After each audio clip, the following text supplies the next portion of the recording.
Hey everybody, Alex Kazora, SteelersDepot.com, back with some more Pittsburgh Steelers tape breakdown and analysis.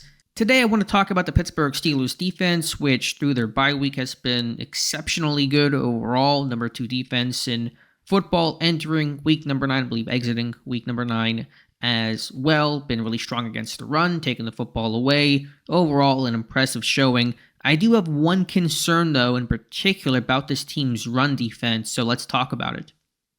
Before we start, if you guys could like this video, subscribe to the channel, and check out the site, SteelersDepot.com. Would really appreciate that. I know Pittsburgh's coming off a really bad showing, really their worst of the season, against the New York Giants in week number 8. In a lot of ways, I'm willing to treat that as a one-off. It was a bad game, no excuse for it, but hopefully not an alarming sign of things to come.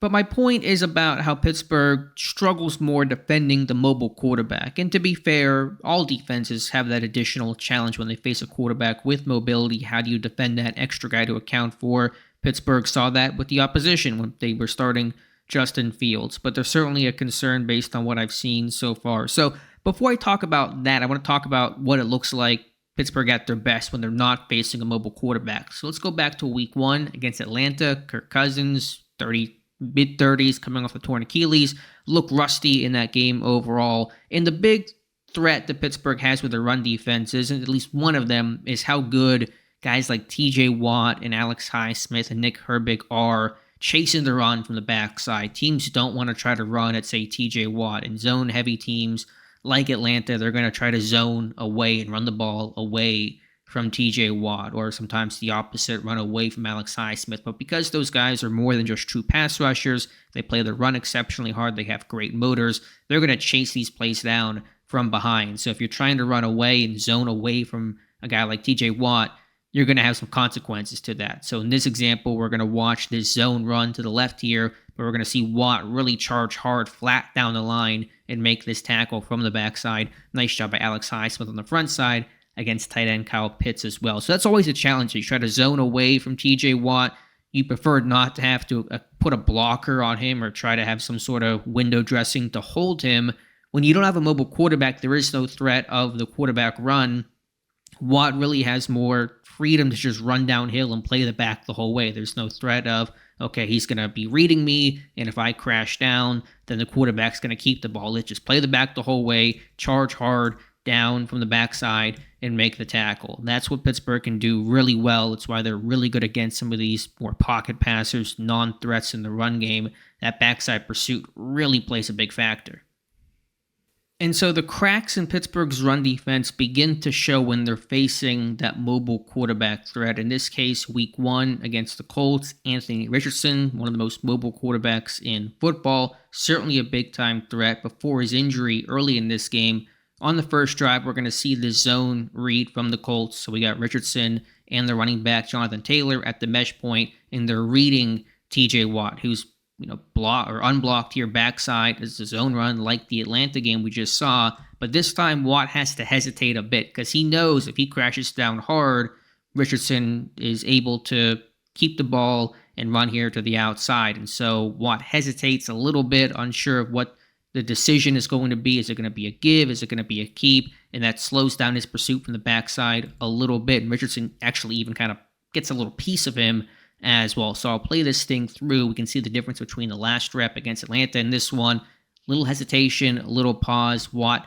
less impactful from the backside. And so in essence, he's actually kind of blocked, not by a defender, but by that mesh point, by the read there, that Watt has to slow down, has to respect the threat of the quarterback run, and it makes these zone runs a lot more effective.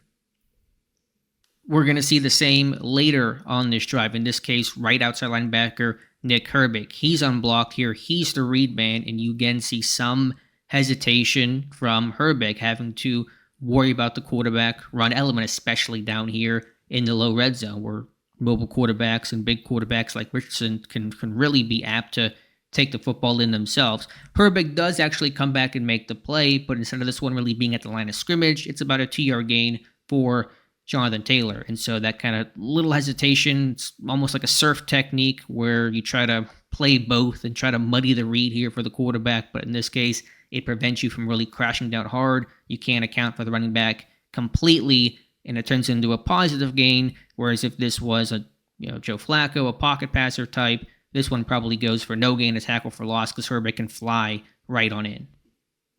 Just a couple plays later on that same possession, the Colts touchdown to finish the drive off. Another zone read, Herbig unblocked. He has to read it, respect it, and he cannot provide that backside support as a touchdown for the Colts in their victory. So I'll try to look at it from the other view, but you guys get the picture, the point here of Herbig not being able to crash and play the run, play the back, I should say, as hard as he was before, having to really respect that quarterback run element. Now you sit there and say, okay, they've been handing the ball off a ton. Let's just play the running back and make the quarterback keep the football. Well, Richardson can do that. In this situation, it's a zone read. Richardson keeps. Herbig crashes down on the back, just kind of takes the chance there and turns into a big gain for Richardson. So he's going to crash down hard like that Atlanta game that TJ Watt in. That first clip we showed, really play the back truly, not account and not worry about the quarterback element here. And Richardson reading that, if he crashes down hard, we're going to keep the ball. If he, rushes outside, attacks me, I'm going to give the ball. That's the basic tenet of the zone read. And there's a big gap here for Richardson. Now he ends up fumbling here, gets hurt in this one, ends up taking him out of the game, essentially. So that's the whole, story of the game. But we see what happens when you play just the back with the quarterback run element. Now, I don't know for sure if there was other responsibility for Richardson on this play, if somebody else was accounting for him. There's a bunch of different ways you can try to play this and mix things up, but we're just seeing the example of what it looks like when you just go after the running back.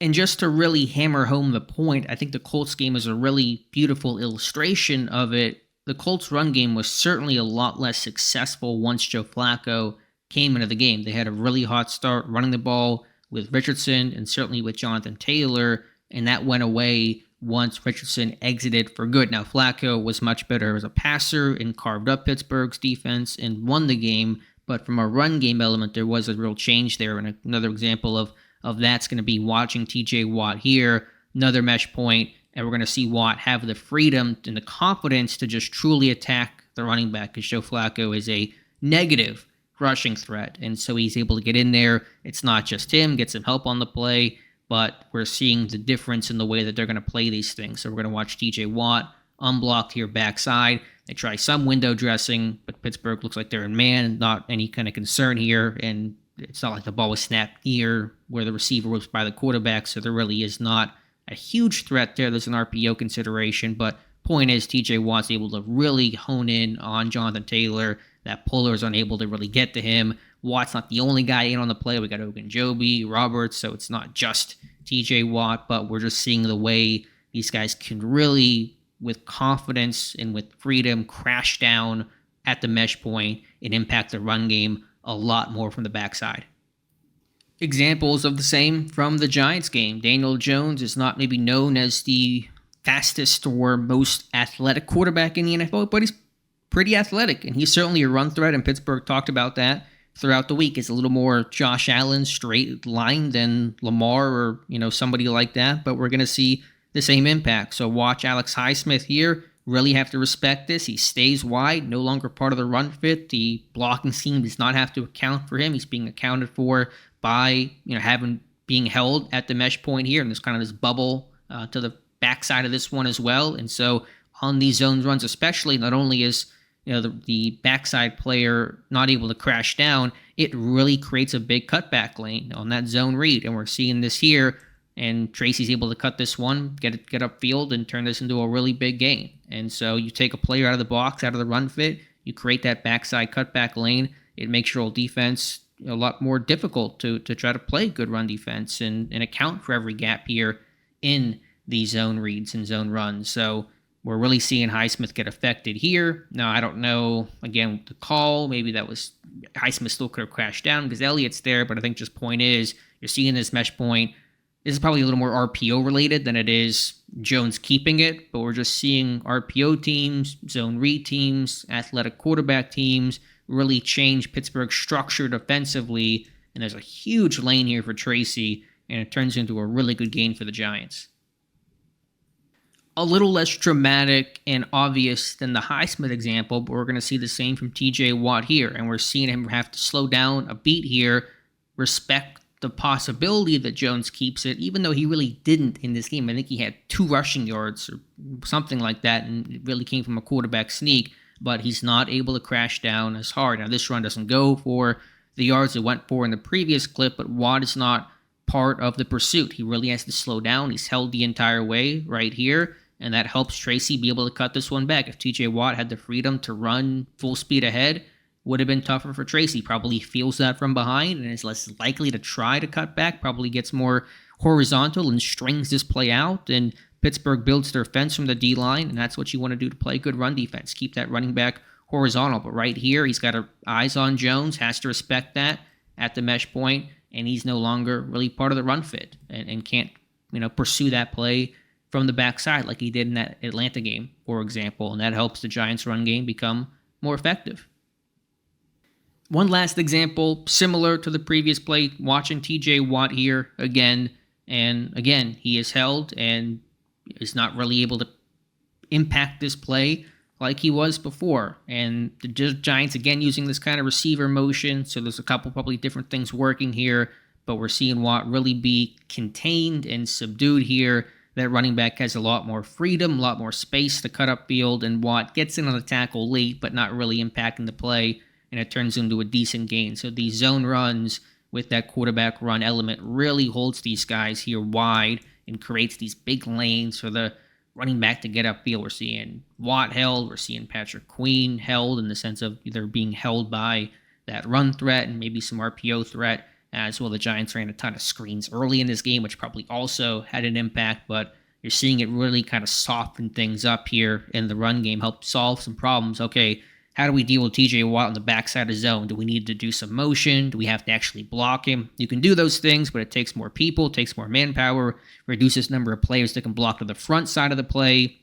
And so it's still a win for the defense overall. Anytime you have to have those extra bodies account for guys like TJ Watt or Alex Highsmith. And so you say, okay, we can't leave him just, unblocked backside and just let him wreck every play from there. But when you have that quarterback run element, it forces the defense to have to respect that and play you differently.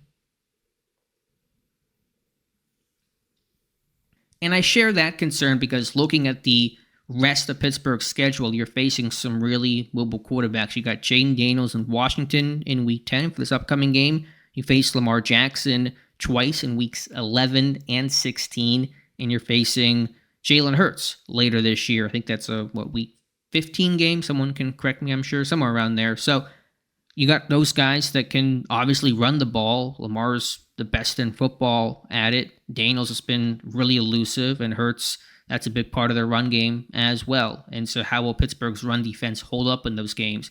They've certainly contained Lamar in some sense as a runner in some of these games, but they've allowed running backs to have a lot of success. J.K. Dobbins when he was healthy, for example. And of course, Baltimore now has Derrick Henry, who's just setting the world on fire at 30 years old, having a fantastic season. So it's not to say that I expect or want to sound big alarm bells about Pittsburgh's defense and run defense in particular. I think it's still a really good unit. They've been, knock on wood, healthy overall, but I really want to see how Pittsburgh approaches that and how often I should say these problems recur going forward. Now, there's a bunch of different things you can do to try to combat this in terms of defending quarterback mobility. You can put extra guys in the box. You can mesh charge where you just send somebody at the quarterback each time and force the keep. You can scrape and have one guy slant down and take the back, and a linebacker off-ball guy over the top scrape over to take the quarterback. I mean, there's a bunch of different things you can do. And when you're facing teams with those real direct quarterback run threats, like Lamar or like a Jalen Hurts, you're going to concentrate on those things a bit more, have some plans for that.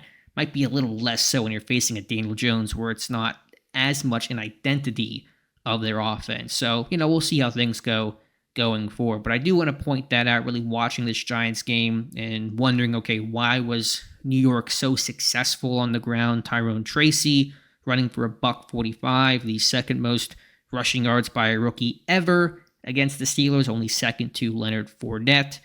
you wonder, okay, what went wrong? And I think this was one element of it. It was not the only element. I would even say it's not the primary element. I think Pittsburgh just was not physical enough. They didn't tackle well enough. They didn't rally to the football as well as they normally do. But this was a contributing factor to Pittsburgh's lack of success defending the run, and I want to see how that looks going forward.